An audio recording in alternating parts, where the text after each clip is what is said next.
제목으로 은혜를 나누려고 합니다. 이번 주일에 주중에 이제 설날이 있습니다. 물론 올해의 설날은 아마 지금까지 보냈던 설보다 아마 가장 특별하고 이상한 설날이 아닐까 그런 생각을 합니다. 그러면서 또 한편으로는 며느리들이 가장 좋아하는 그런 설날이 되지 않을까 그런 생각을 합니다. 아직 정부에서 벌금까지 매기겠다고 하면서 5명 이상, 4명까지만 모일 수 있도록 그렇게 아직 법으로 정해 놔가지고 아마 며느리들이 속으로 아마 기뻐 뛰는 이런 명절도 있나, 이런 설도 있나 아마 그러지 않을까 생각을 합니다. 어느 때보다는 좀 조용한 명절을 보내게 될 것 같습니다.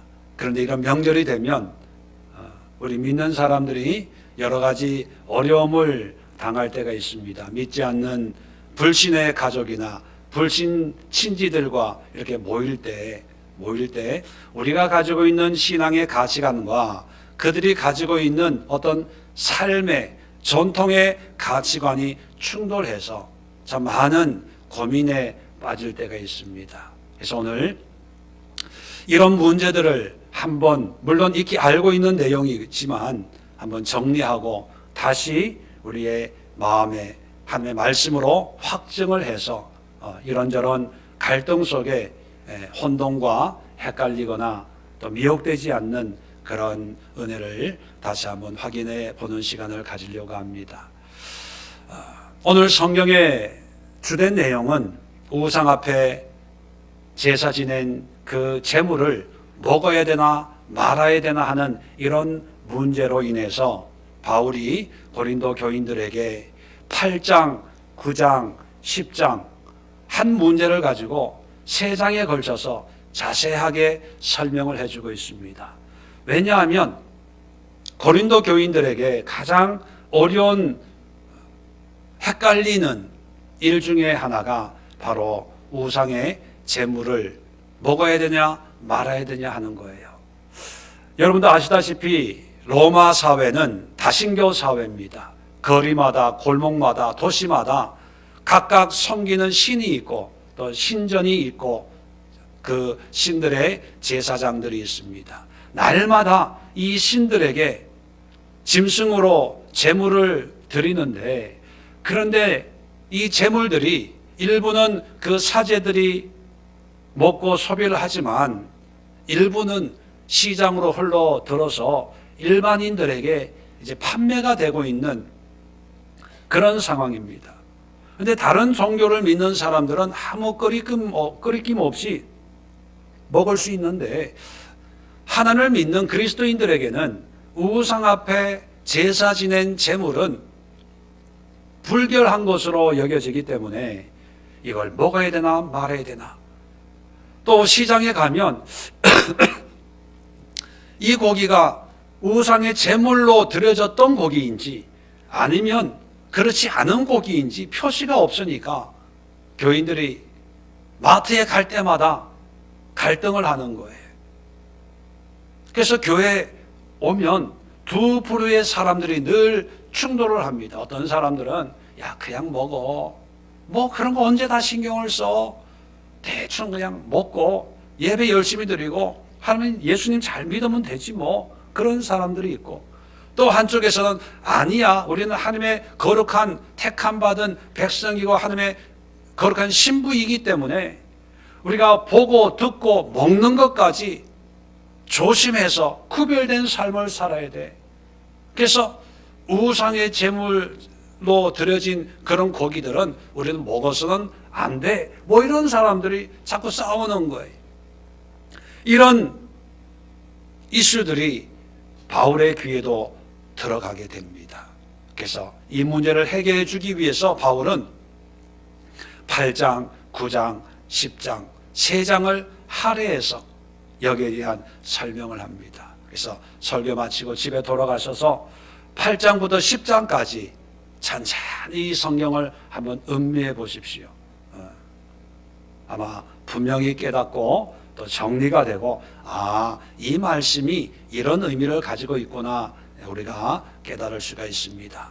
자, 이 문제는 오늘날 우리에게 간단하게 명절을 앞두고 제사의 문제일 수 있습니다. 또 제사 준비를 해야 되냐 말아야 되냐, 제사밥을 먹어야 되냐 말아야 되냐. 그래서 어떤 분들은 명절에 안 가, 못 가, 나는 믿는 사람이니까. 그래서 어떤 분들은요, 명절 전에 미리 갔다가 인사만 하고 시어머니 시아버지한테 미리 오는 분도 있고, 어떤 분들은 오전에 제사 드리니까 아예 오후에 가서 인사하는 사람들도 있고, 여러 가지 그런 신앙적인 지혜를 동원해 가지고 이 명절을 지내기도 하지요. 이런 걸 조금 확대하면요, 우리 사회생활 할 때 믿지 않는 사람들, 믿지 않는 그런 상사들과 어떻게 교제할 수 있을까? 대표적인 것들이 회사에서 회식할 때 가야 되나 말아야 되나, 이렇게 술을 따라주면 마셔야 되나 안 마셔야 되냐, 이런 것부터. 또 요즘엔 사회적인 이슈들이 이제 기독교 가치관과 정면으로 충돌하는 것들이 있습니다. 대표적인 예를 든다면 낙태 문제, 낙태 합법화 인정해야 되냐 말아야 되냐, 동성애 인정하냐 인정하지 않냐, 이런 저런, 정말 우리 신앙적인 가치관과 세상의 가치관이 충돌할 때 우리가 어떻게 판단하고 어떻게 이해하고 어떻게 행동해야 될까, 거기에 대한 오늘 분명한 기준을 우리에게 말씀해 주고 있습니다. 자, 이 모든 문제에 대한 해답을 오늘 성경은 우상의 제물이라고 하는 분명한 이슈를 가지고 바울이 하나씩 하나씩 차근차근 설명을 하고 있는데, 우리가 이런 문제를 해석하고 또 판단할 때 크게 4가지 기준으로 판단을 해야 됩니다. 이 4가지 기준에 합당한 그런 결정을 통해서 우리가 행동을 한다면 정말 하나님 앞에 한 점 부끄럼 없고 성경적이고 복음적이고 치우침이 없는 그런 믿음의 삶을 살아낼 수가 있습니다. 자, 오늘 성경을 보면 8장부터 이 이슈가 시작이 된다고 말씀을 드렸습니다. 8장에 우상의 제물에 대하여는 우리가 다 지식이 있는 줄 아나.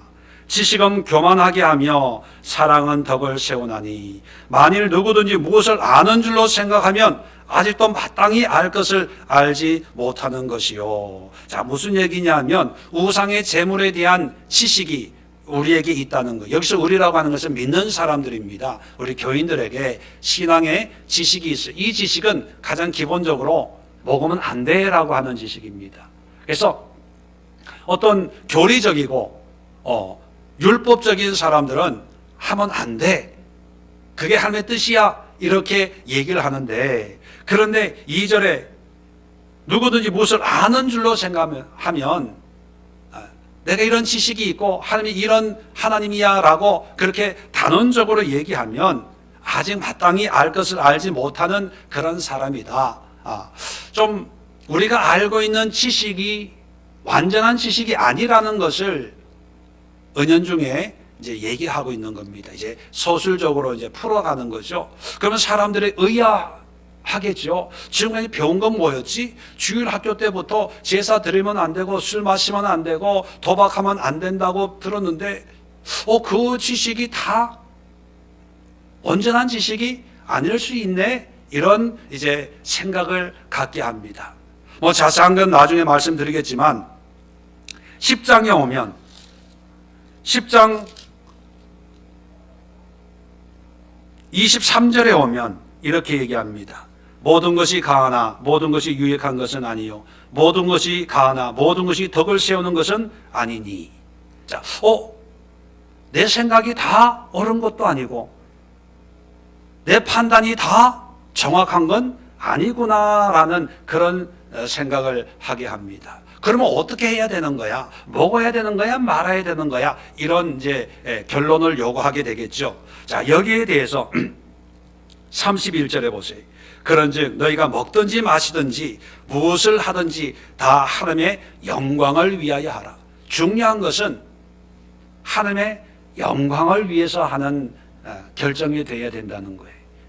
안 먹기 위해서, 또 안 하기 위해서, 또는 반대로 하기 위해서, 누리기 위해서 결정하는 것이 아니라 모든 결정의 핵심은 하나님의 영광입니다. 그러면 우리의 질문은 이제 단순화되었습니다.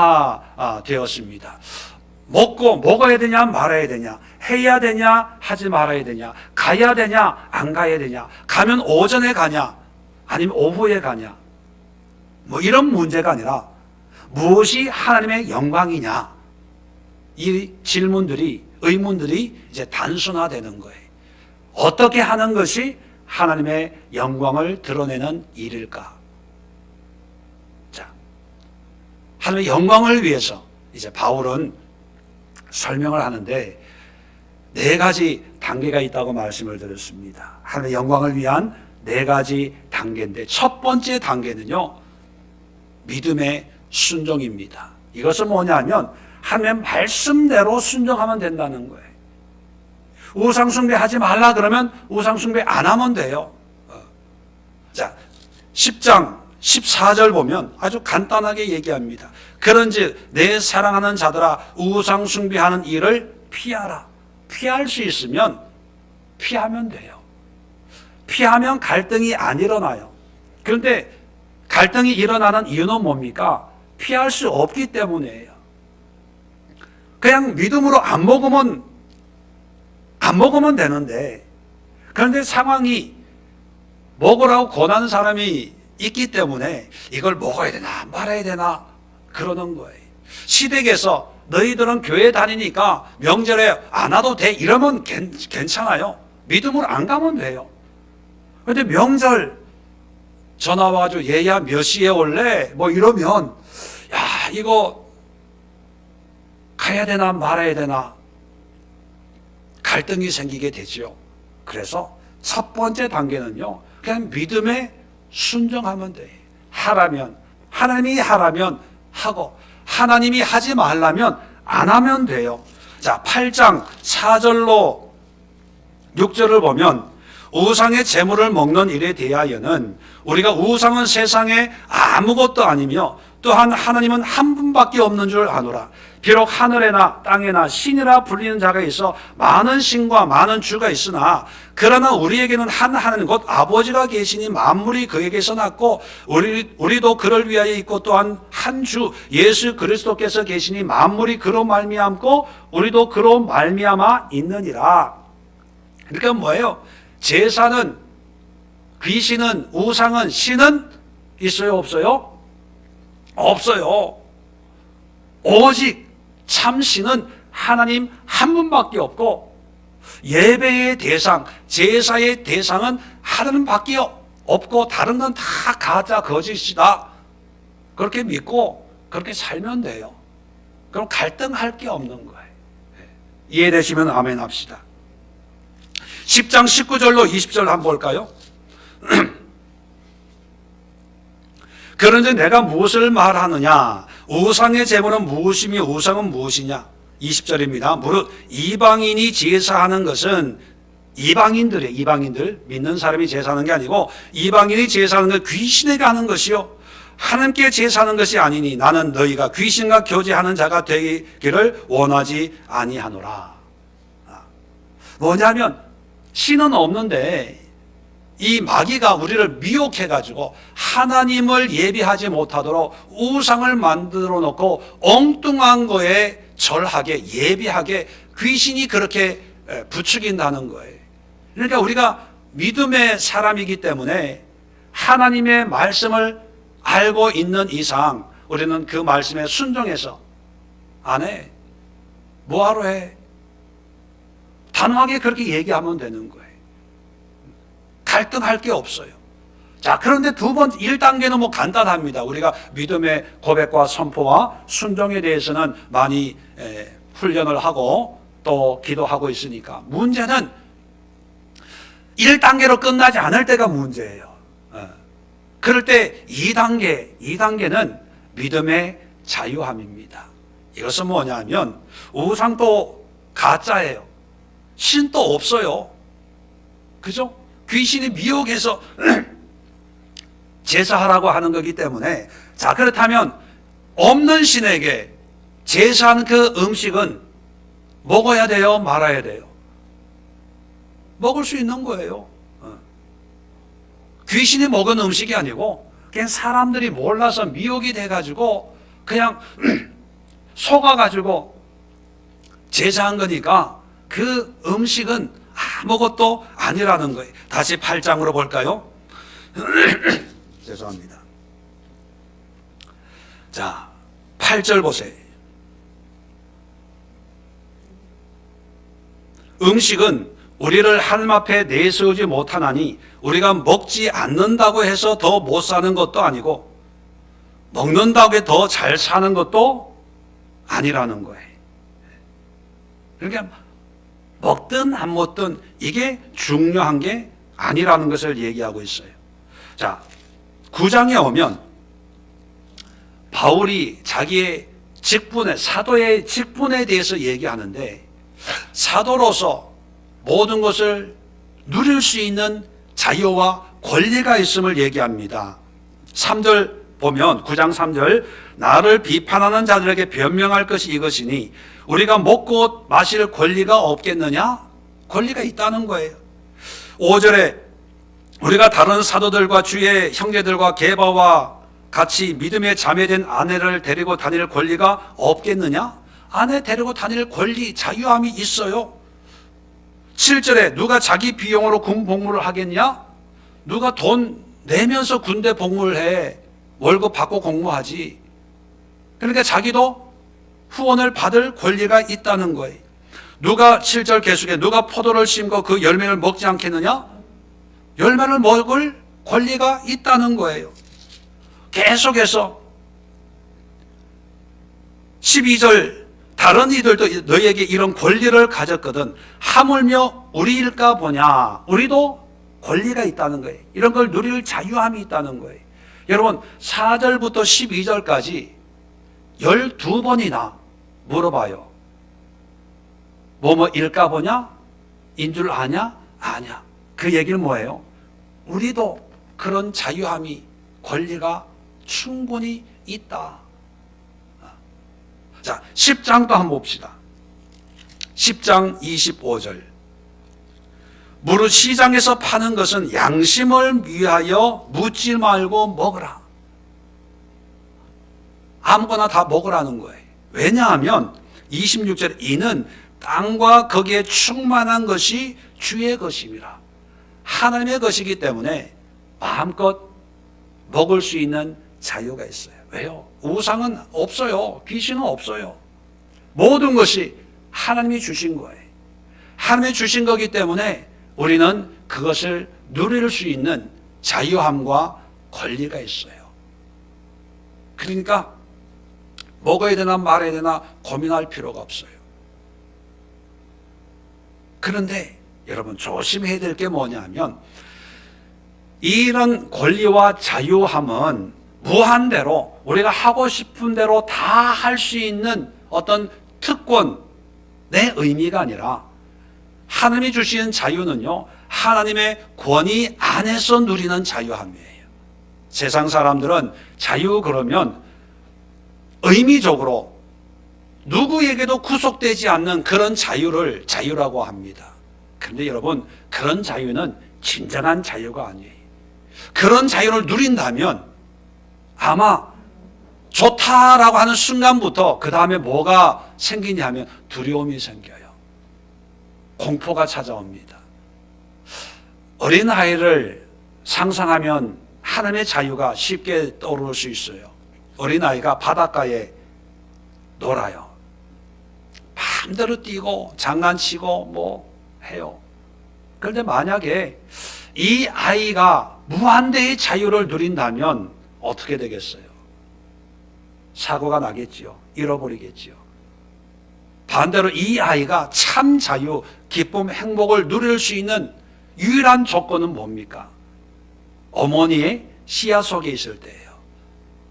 부모님의 감독 관리하에 있을 때에만 이 아이는 자유를 누리는 거예요. 근데 만약에 부모가 사라졌어요. 마음대로 할 수 있어요. 물에 뛰어들 수도 있고 모래 가지고 오만 것 만들 수도 있어요. 근데 왜 아이들은 부모가 안 보이면 왜 울까요? 그건 자유가 아니기 때문에. 어른들도 마찬가지입니다. 산속에 들어가서 아무도 없는데 나는 자연인이다, 그렇게 살고 싶어, 그런 생각 가지고 있는 분들이 있어요. 여러분들은 없습니까? 산속에 들어가 보세요. 벌레와 싸워야 되고 먹는 것과 싸워야 되고. 인간이 누리는 참 자유는 하나님이 허락하신 은혜 속에 머물 때 참 자유예요. 성경적인 자유의 가장 분명한 모델이 에덴 동산입니다. 너무 자유롭잖아요. 옷을 다 벗어 부끄러운 줄 모르고 짐승들과 함께 정말 행복한 그런 낙원이 에덴 동산이잖아요. 그런데 에덴 동산을 보면 선악을 알게 하는 나무가 있어요. 어떤 분들은 그렇게 얘기합니다. 아니, 왜 에덴 동산에 하나님이 선악을 알게 하는 나무를 심어놓고 먹지 말라 그래가지고 이 사단이 일어나게 하냐. 하나님 참 나쁘다.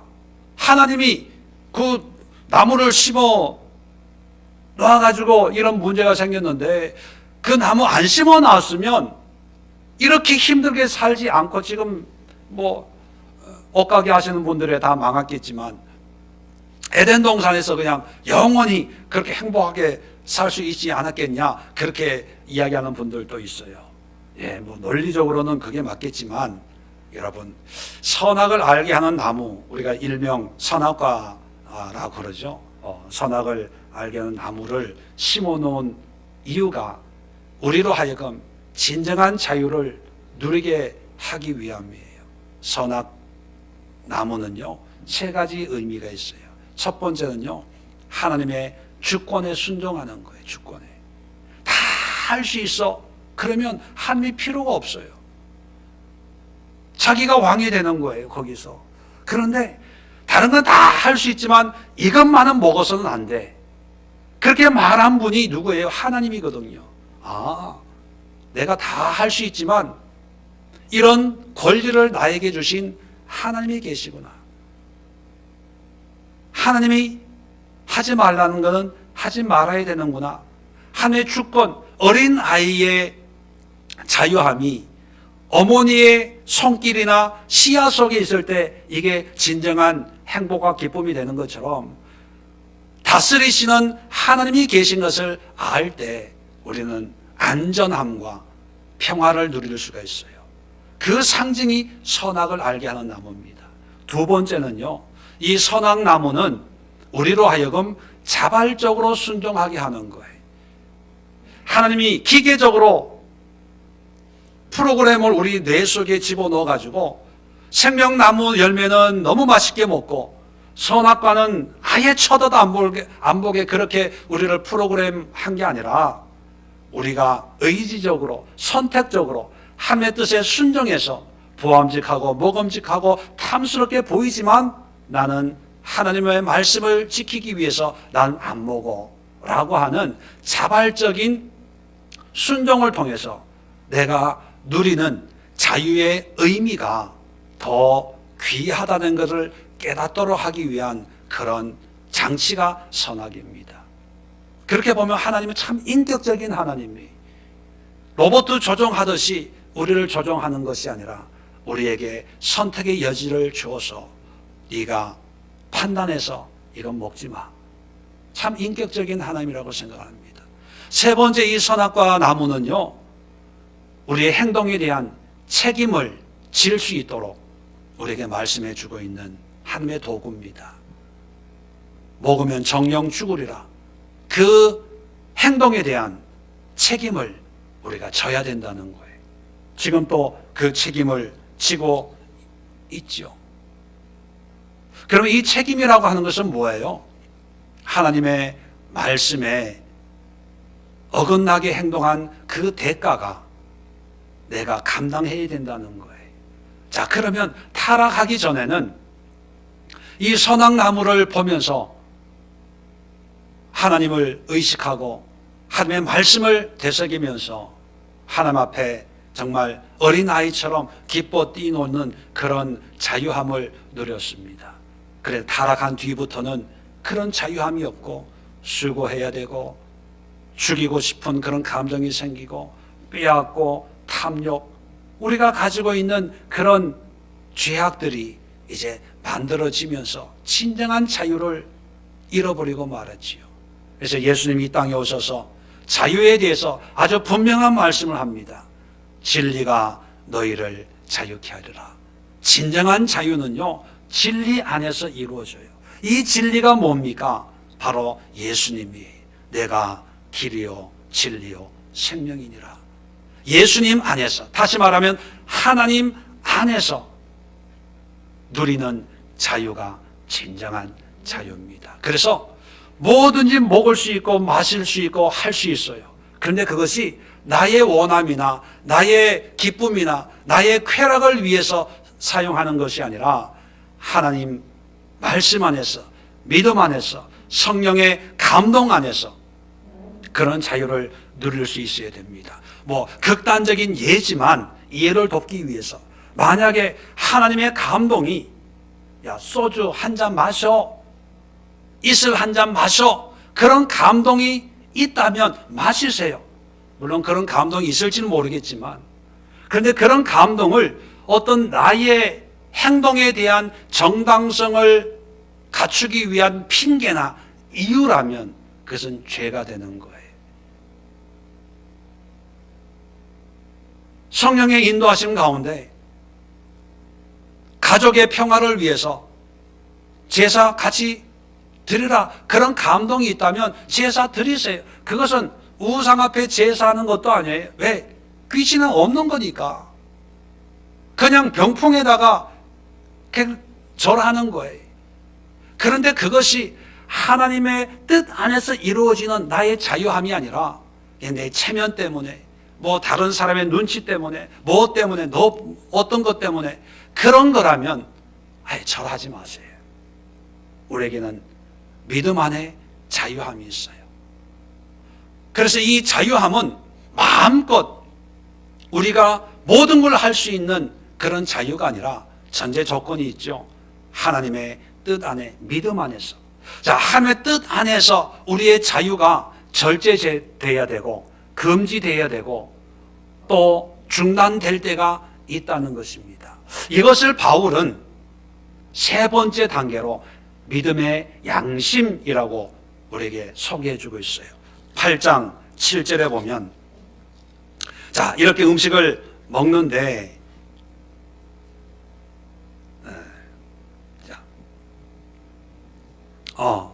10절입니다. 자, 9절부터 볼까요? 그런즉 너희의 자유가, 자, 우리의 자유가 있어요.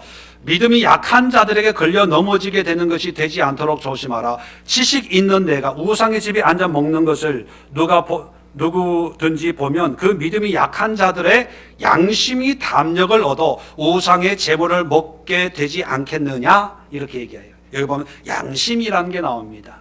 이 양심은 뭐 심리적이고 정신 분석적인 그런 어떤 우리 학문적인 그런 양심의 의미라기보다는 2000년 전에 뭐 그런 오늘날의 심리학적인 용어를 썼겠습니까? 이 양심은 뭐냐면, 간단하게 표현하면 하나님이 모든 사람에게 기본적으로 주신 가치 판단의 기준이 양심이에요. 우리가 보통 넌 양심도 없냐 그럴 때 그것은 그 사람 많이 배웠고 적게 배웠고 그걸 떠나서 인간이라면 기본적으로 가지고 있는 그런 기준도 없냐, 이런 의미잖아요. 양심에 화인 맞았다, 이런 표현은 뭐예요? 기본이 안 돼 있는, 말이 안 통하는, 상식이 적용이 안 되는 그런 상태를 일컫는 거잖아요. 그래서 양심이라는 이 단어를 좀 더 이해하기 쉽게 다른 말로 바꾸면 그냥 간단하게 기준이에요, 기준. 살아가면서 누구나 가지고 있는 올바름에 대한 판단 기준, 그 기준이에요. 자, 그러면 하나님이 주시는 그 자유는 하나님의 뜻 가운데서 이루어져야 된다고 말씀을 드렸어요. 그래서 우리가 느끼는 마음대로 하고 싶다고 할 수 있는 게 아니라고 말씀을 드렸어요. 그러면 하나님의 뜻은 어떻게 우리에게 적용이 되냐? 양심에 따라서, 기준에 따라서 적용이 돼야 되는데, 성경은 세 가지 기준을 우리에게 말합니다. 8장에는 믿음이 적은 자들, 그런 표현을 해요. 9절에 너희의 자유가 믿음이 약한 자들에게. 믿음이 약하다는 것은 믿는 자예요, 안 믿는 자예요? 믿는 자인데 아직 하나님에 대한 지식이 그렇게 많지 않는 믿음이 약한 자예요.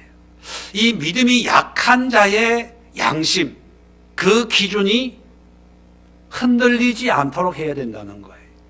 그래서 아까도 읽어드렸지만 9절에 믿음이 약한 자들에게 걸려 넘어지게 하는 것이 되지 않도록 해라. 10절에 내가 우상의 집에 앉아 먹는 것을 누구든지 보면 그 믿음이 약한 자들이, 초신자들이 양심이 담력을 얻어 우상의 제물을 먹게 되지 않겠느냐? 이 얘기는 뭐냐면, 믿음이 약한 자들이, 담임 목사가 술집에 가서 술을 먹고 있어요, 예를 들면. 그런데 초신자가 술 먹으러 왔는데 문 열고 보니까 담임 목사가 술 먹고 있거든요. 그러면 그 초신자가 무슨 생각을 하겠어요? 목사님도 술 먹으니까 나도 술 먹을 수 있네. 이 기준이 바뀌어지는 거예요. 그전에는 안 된다고 생각을 했는데, 목사님도 먹는데 나는 좀 더 센 걸로 주세요. 양주 먹고. 또 다른 사람한테 가서, 야, 괜찮아, 먹어. 우리 목사님도 모셔. 김금률 집사님도 드시고, 전재줄 집사님도 드시고, 걔 먹어, 이렇게 된다는 거예요. 이런 상황을 양심이 담력을 얻어 우상의 제물을 먹게 되지 않겠느냐. 그런 표현을 쓰는 거예요. 양심이 담력을 얻는다. 힘을 얻는다는 거예요. 그래서 8장에서 얘기하는 것은 믿음이 약한 자들이 그 가지고 있는 양심에 좋지 않는 영향을 미치게 된다면 너의 자유를 중단해라는 거예요. 자, 13절 볼까요? 그러므로 만일 음식이 내 형제를 믿는 사람이에요, 실족하게 한다면 나는 영원히 고기를 먹지 아니하여 내 형제를 실족하지 않게 하리라. 이 자유는요, 양심에 따라서 절제되어야 되는데, 그 첫 번째 양심은 누구냐? 믿지 않는 사람, 믿음의 사람, 믿음이 약한 사람. 자, 9장에 오면 이 양심이 또 자기 자신의 신앙 성장에 어떤 영향을 주는가, 자기 신앙의 기준에 어떤 영향을 미치는가에 따라서 이게 절제되어야 된다는 거예요. 자, 아까도 우리가 읽었지만 4절부터 모든 권리를 주장을 해요. 다 할 수 있다. 그런 주장을 하다가 18절 보세요. 그런즉 내 상이 무엇이냐? 내가 복음을 전할 때에 값없이 전하고 복음으로 말미암아 내게 있는 권리를 다 쓰지 아니하는 것이로다. 권리를 다 쓰지 않는데요, 권리가 있는데도 불구하고, 자격이 충분히 있는데도 불구하고 이런 권리를 나는 포기한다는 거예요. 무엇 때문에?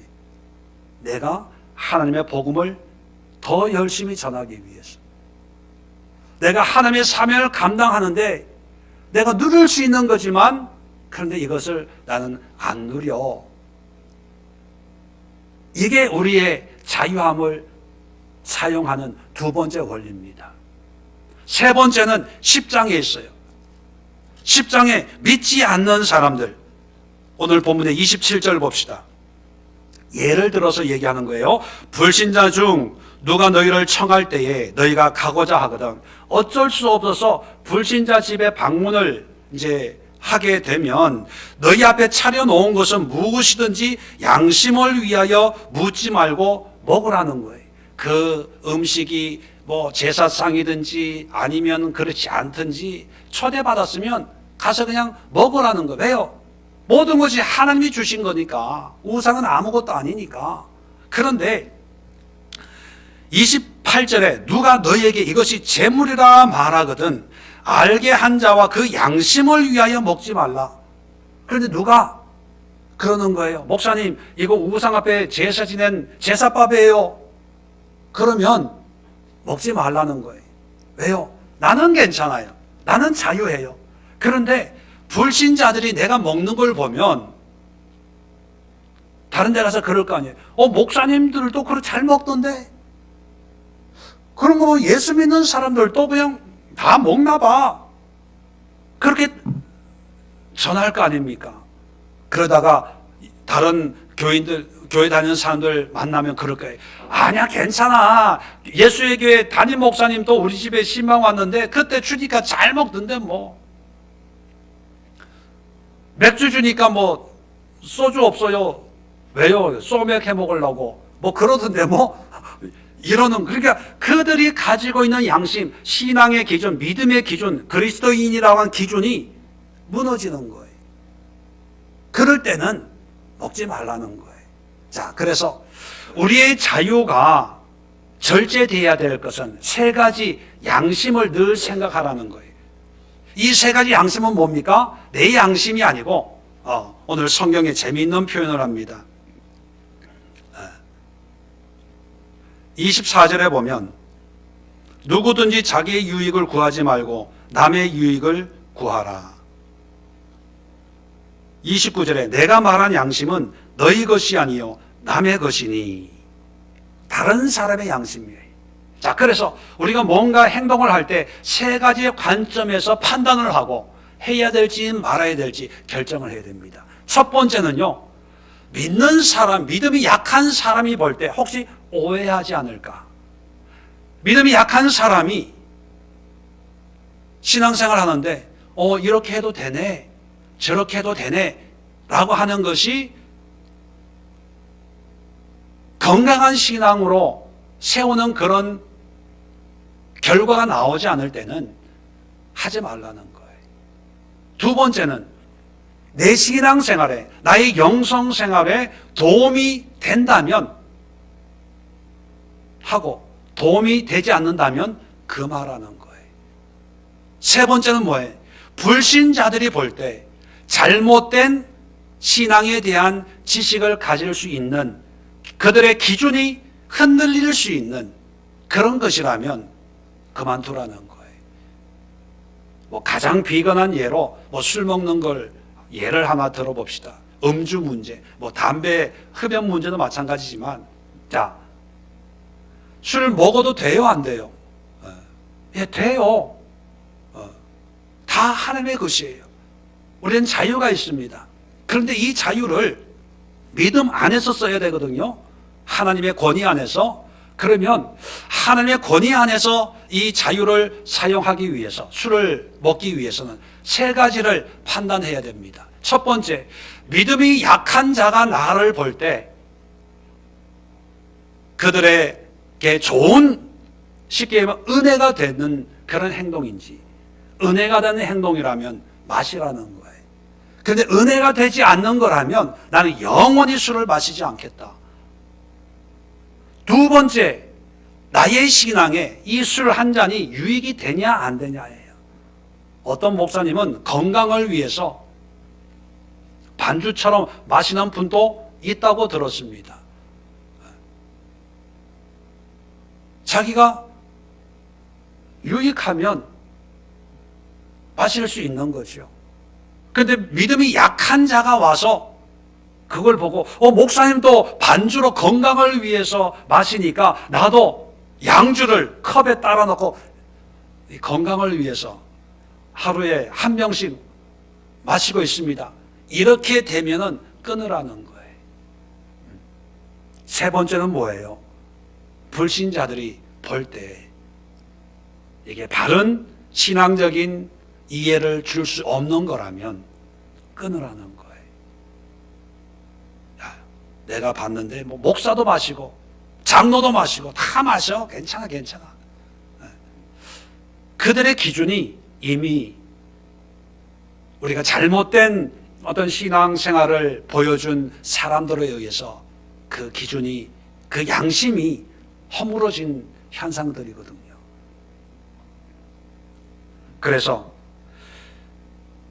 8장에는 믿음이 약한 자들을 대상으로 해서 우리를 살펴보도록 하고, 9장에는 사도로서 모든 권리가 있지만 이것을 복음을 위해서, 내 신앙의 사명을 감당하는 일을 위해서는 이 권리를 포기하겠다는 그런 어떤 자기의 신앙 양심, 신앙 기준을 점검하고 있고, 10장에는 불신자들, 믿지 않는 그런 사람들에게 좋은 어떤 신앙의 교훈을 줄 수 있으면 하지만 그렇지 못하면 안 하겠다.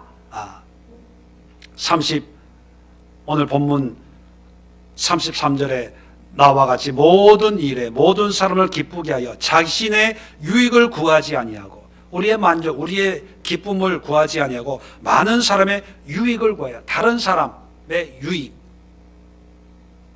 성경적인 바른 가르침과 신앙의 모범을 보여주는 그런 삶을 살겠다 하는 것입니다. 그래서 예수님도 이 땅에 오셨어요.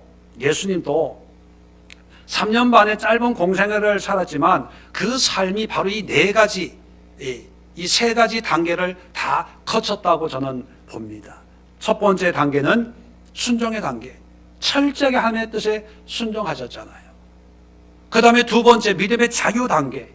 바리새인들 보된 저 예수는 정말 이단아, 하나님을 모독하는 사람이에요. 왜냐하면 안식에 하지 말아야 될 것도 하고, 먹지 말아야 될 것도 먹고, 만나서는 안 될 사람들, 죄인들도 만나가지고 같이 어울리고, 그런 거 보면 정통 율법주의자들 눈에는 이단아거든요. 이단아. 그건 뭐예요? 예수님은 자유하셨어요. 안식일에 병을 고치시고, 잡수시고, 죄인들, 세리들, 창녀들, 병든 사람들, 환자들, 불결하고 멀리해야 될 그런 나병 환자까지 친히 어루만지시면서 고쳐주시는 그런 삶을 사셨습니다. 자유함이에요. 근데 그 자유함은 철저하게 하나님의 주권 안에서, 먼저는 믿음이 약한 자들에게 스스로 모범을 보이셨어요. 대표적인 게 세례 받는 거였습니다. 세례 요한 앞에 세례를 받을 때 세례 요한이, 아니 주님께서 어떻게 나에게 세례를 받습니까? 그렇게 할 수 없습니다.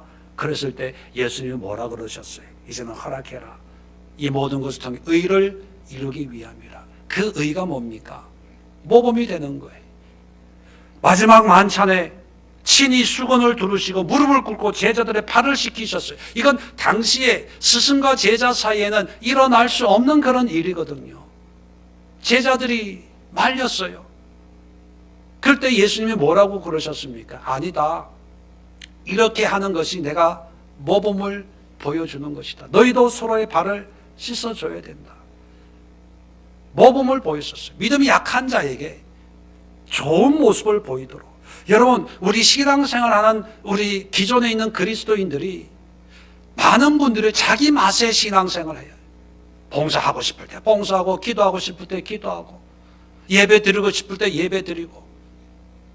그것도 자유일 수 있어요. 근데 문제는 뭐냐면 교회 안에 믿음이 약한 자들이 그런 모습을 보면서 권사가 저래? 집사가 저래? 목사가 저럴 수 있어? 그런단 말이에요. 우리가 하나님 앞에 믿음이 자라고 신앙이 자라면 이제는 내 자신을 위해 살지 말고 내 기준, 여기 보면 양심은 내 것이 아니라 다른 사람의 것이라고 말씀했어요. 내 기준, 내 만족, 내 생각으로만 살지 말고 나의 이런 판단이 교회 안에 있는 청년들이, 교회에 있는 아이들이, 교회에 있는 믿음이 약한 서리 집사나 이런 성도들이 볼 때 그들이 어떻게 생각할까? 그걸 생각을 하고 내가 쉬고 싶지만 내가 집사로, 권사로, 또 봉사자인데 내가 힘들어도 나가서 예배 드려야지, 봉사해야지, 기도해야지. 이렇게 돼야 돼요. 나에 있는 내가 가진 자유를 믿음이 약한 자, 다른 사람의 유익을 위해서 내가 희생할 때 그것이 하나님 보시기에 합당한 모습입니다. 그리고 그것이 결국은 나의 신앙 성장에 유익이 되는 거죠. 그리고 그런 모습이 불신자들이 볼 때, 야, 저런 모습으로도 하나님을 열심히 섬기네. 요즘에는 조롱 섞인 그런 말로 또 교회 가냐 뭐 이렇게 표현할 수도 있지만 중요한 것은 하나님이 보시잖아요.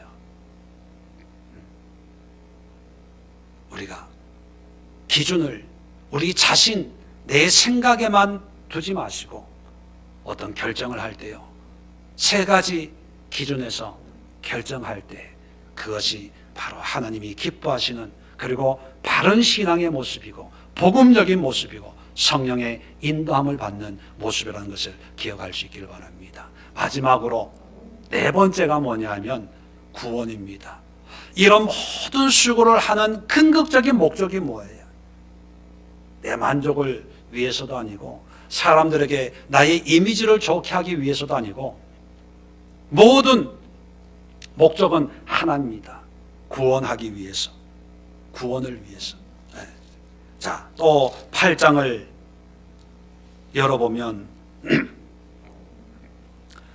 13절에 내 형제를 실족하게 한다면 나는 영원히 고기를 먹지 아니하여 내 형제를 실족하지 않게 하리라. 실족한다는 건 넘어진다는 거거든요. 하나님으로부터 멀어지게 한다는 거예요. 실족하지 않게 한다는 건 뭐예요? 하나님과 가까이 한다는 것입니다. 자, 9장에도 아까 읽어드린 것처럼 권리가 있지만 이 권리를 쓰지 않는 것은 뭐냐? 18절에 복음을 전할 때에, 복음 전파하기를 위해서. 19절부터 좀 더 구체적으로 이렇게 얘기합니다. 내가 모든 사람에게 자유로우나 스스로 모든 사람에게 종이 된 것은 더 많은 사람을 얻고자 함이라. 20절에도 유대인들에게 내가 유대인같이 된 것은 쭉 하면서 유대인들을 얻고자 함이라. 율법 아래 있는 자들에게 내가 율법 아래 있지 않지만 율법 아래 있는 자처럼 된 것은 20절 끝에 보면 뭐냐면 율법 아래 있는 자들을 얻고자 함이라. 21절에도 얻고자 함이라. 22절에도 몇 사람이라도 구원하고자 함이니. 23절입니다. 내가 복음을 위하여 모든 것을 행함은 복음에 참여하고자 함이라. 뭐예요? 복음을 위해서, 복음을 위해서. 술을 먹는 것도 복음을 위해서 하는 거예요. 안 먹는 것도 복음을 위해서 하는 거예요. 오늘 본문 33절에도 이렇게 모든 사람을 기쁘게 하고 섬기고 수고하고 나의 자유나 권리를 포기하고 또 반대로 안 먹어도 될 고기를 먹고 안 먹어도 될 술을 마셔주는 목적은 뭐냐면 30절 제일 끝에 그들로 구원을 받게 하라. 그들에게 구원을 주기 위해서예요. 복음을 전하기 위해서예요. 하나님을 알려주기 위해서라는 거예요. 우리의 모습은 구원이나 복음보다는 뭐 잔소리 안 들으려고, 저 사람한테 뭐 오해 안 살려고, 왕따 안 당하려고, 또는 뭐 사업적으로 비즈니스적으로 거래를 잘 해가지고 어떤 내 목적이나 요구를 이루려고 다 인간적인 욕심으로 먹고 안 먹고 뭐 그러잖아요. 그런데 여러분, 극단적으로 또 말씀을 드리면 누가 초대했는데 집에 가니까 술상에 상다리 부러지게 차려져 있습니다. 자, 정 먹고 싶으면 어떻게 하면 된다? 복음 전하면 돼요. 전도하면 돼요. 뭐 극단적인 예를 드는 거니까 이걸 또 이렇게 순종 잘하는, 담임 목사에게 순종 잘하는 분들이 이걸 해서 술 먹으면서 예수 믿어 뭐 술 취해가지고 그렇게 하지 말고 극단적으로 하나님이 우리에게 바라시는 것이 우리를 통해서 또 다른 사람들에게 복음이 전거되고 그들이 하나님의 자녀로 변화되는 그런 구원을 위해서 모든 걸 이용하고 사용할 수 있는 그런 자유가 우리에게 있다는 것을 말씀을 드리는 거예요. 예수님이 이 설에 제사 드리는 가정에 오셨다고 한번 상상해 봅시다. 아마 예수님이 그 제사 드리는 상을 다 뒤엎으면서 이놈들 왜 이런 우상 숭배에 빠져가지고 이렇게 언제까지 이렇게 살래? 화를 내셨을까요? 아니면 제사상을 같이 마주하면서 복음을 전하고 천국에 대한 얘기를 하실까요? 저는 후자라고 생각합니다. 예수님의 관심은 복음, 구원에 있습니다. 그래서 술 한잔 하면 기분 좋아지니까, 술 한잔 하면 분위기가 화기애애해지니까, 술 한잔 하면 뭐 노래도 잘 나오고, 요즘엔 그런 말이 있다면서요. 맨정신에 어떻게 노래합니까? 술이 한잔 들어가야지요. 그래서 이번에 코로나 방역 영업 제한하는 그 노래방 사장들이 다 그러더라고요. 아니 대낮 저녁에 노래방 오는 손님이 어딨냐고, 다 9시 넘어서 오는데, 그런데 9시까지 영업을 못하게 하니까 문 닫으라는 얘기 아니냐, 뭐 그러더라고요. 여러분, 우리는 너무 율법적이에요. 하지 마라 그러면 무조건 안 하고, 하라 그러면 무조건 할 수 있다고 생각을 해서 우리 스스로가 성경에 나오는 바리새인, 사두개인처럼 율법적으로 무조건 교회 다니는 사람은 안 해야 되고, 또 무조건 교회 다니는 사람은 해야 되고, 또 그렇게 하는 것은 믿음 좋은 거고, 또 그렇게 하지 못하면 믿음이 없다고 생각했어.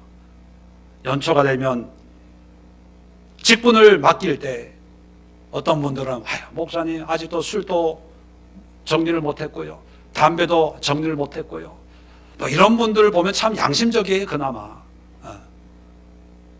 그런데 어떤 분들은 그런 것도 없이 왜 나는 안 세워줍니까? 물론 우리 교회 얘기는 아닙니다. 우리 교회는 뭐 그렇지 않으니까. 그런데 보면 할 거 다 하고, 할 거 다 하는 게 아니라 더 해요, 더 해. 그러면서 주일은 꼭 예배 드려야 되고, 그런 걸 보면서 성경을 읽으면 마음에 뭐 뜨끔뜨끔한 게 없을까, 그런 생각을 합니다. 여러분, 우리는 율법주의자가 아닙니다. 교리주의자가 아닙니다. 우리는요, 복음주의자예요.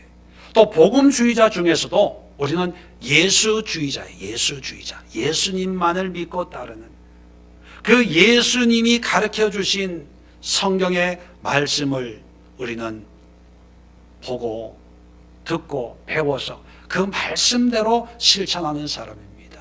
그래서 우리가 사회생활 할 때 신앙의 가치관과 세상의 가치관이 충돌될 때, 부딪힐 때, 갈등이 생길 때, 여러분 4가지로 판단하면 돼요. 자, 첫 번째 단계는 뭐예요? 믿음의 순종. 그냥 그런 지식과 믿음이 있으면 포기할 건 포기하고, 손해볼 건 손해보고, 순종할 건 순종하면서 그냥 믿음으로 결단하는 거예요. 그러면 갈등이 없어요. 그런데 그렇게 하지 못할 때 2번째 단계입니다. 하나님이 주신 자유를 누리는 거예요. 먹을 수 있고 마실 수 있고 할 수 있어요. 그런데 이것이 그냥 우리가 하고 싶다고 다 할 수 있는 게 아니라 신앙의 양심이 있습니다. 이 양심은 3가지 부류의 양심이 있다고 말씀을 드려요. 첫 번째 부류는 누구예요? 믿음이 약한 자가 볼 때 오해하지 않을까? 은혜가 될까? 그걸 먼저 생각하시고, 2번째, 이것이 나의 신앙생활에 유익을 주는가 주지 않는가, 거기에 판단을 하는 거예요. 3번째는 불신자들이 볼 때 기독교에 대해서, 신앙에 대해서 오해할 것이냐, 아니면 바른 지식을 깨닫게 해줄 수 있는 것이냐, 거기에 대해서 결정하는 거예요. 그 다음에 마지막으로, 마지막 최종 단계는 뭐냐면, 먹든 안 먹든 이제 결정이 됐으면 마지막은요, 복음을 전하는 거예요. 전도하는 거예요. 이번에 집을 지으면서 안 믿는 분들이 참 많더라고요. 안 믿는 분들. 제가 그분들 일을 하면서 여기는 목사의 집이니까 우리 집에서 일하는 동안 술 드시지 마세요. 술 드시고 일하면 사고 날 수도 있고 또 과음할 수도 있고 또 집이 머니까 이제 운전하고 갈 때 또 여러 가지 문제가 될 수 있으니까 절대로 여기서는 술 드시지 마십시오. 단 일 끝나고 퇴근해서 뭐 식사하는 거는 뭐 자유기 때문에 뭐 마음대로 하십시오. 그렇게 얘기를 했습니다. 그래서 일을 할 때 중간중간에 이제 식사 대접을 할 때가 있어요. 그럴 때는 이분들은 일하는 분들 다 좋아하더라고요. 안 먹는 분 별로 없더라고요. 그래서 제가 술을 드시고 싶으면 주문해서 드시라고 시켜드렸어요. 물론 제가 뭐 시켜드리는 건 아니고 자기네들이. 그러면서 늘 얘기가 목사로서 안 믿는 분들 만나면 제일 주고 싶은 게 일당 올려주는 것보다 예수님 알려주는 게 더 귀하고 보람되고 그게 소망이라고 늘 신앙생활 그런 얘기를 했습니다. 얼마 전에 그 건축 사장이 저희 집에 이제 왔어요.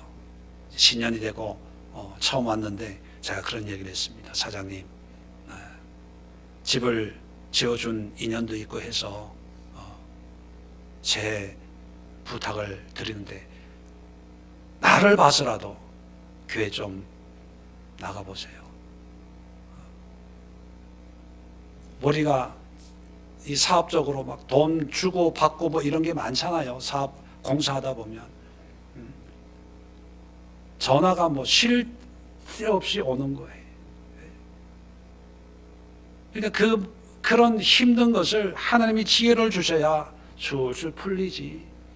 사람의 지혜로 하면 한도 끝도 없다고. 열심히 일을 하지만 또 AS 해줘야 되고 그러다 보면 또 비용이 추가가 되고 돈 벌면 뭐하냐고 주문으로 술술 빠지는데 하나님 믿으면 들어오는 게 적어도 나가는 게 없으니까 넉넉하고 기쁘고 감사한 그런 삶을 살 수가 있다고 만날 때마다 그런 얘기를 합니다. 그래서 그런지 요즘은 안 오더라고요. 여러분, 모든 목적은 하나님의 영광을 위하는 것인데 하나님의 영광은 우리가 먹냐 안 먹냐 거기에 관심 없어요. 하나님의 영광은요, 천하보다 귀한 영혼들이 주께로 돌아오는 거예요. 복음을 전하는데 여러분의 모든 걸 사용하십시오. 오해의 소지가 있는 말이지만 여러분, 이제는 여러분 스스로가 이제 분별이 되고 이해가 될 수 있기 때문에 말씀을 드립니다. 술 좋아하시는 분들은요, 술 좋아하는 사람 만나서 전도하세요. 노는 거 좋아하는 분은요, 노는 거 같이 놀면서 복음 전하세요. 그게 하나님의 영광을 드러내는 거예요. 그러니까 율법적으로 술이 땡기는데 막 손이 덜덜 떨어. 덜덜 이거 참으려고 씨름하지 말고, 물론 그것도 하나님이 주신 믿음이 있는 분은 참고 또 그걸 끊고 세상 되는 방법이 또 있지요.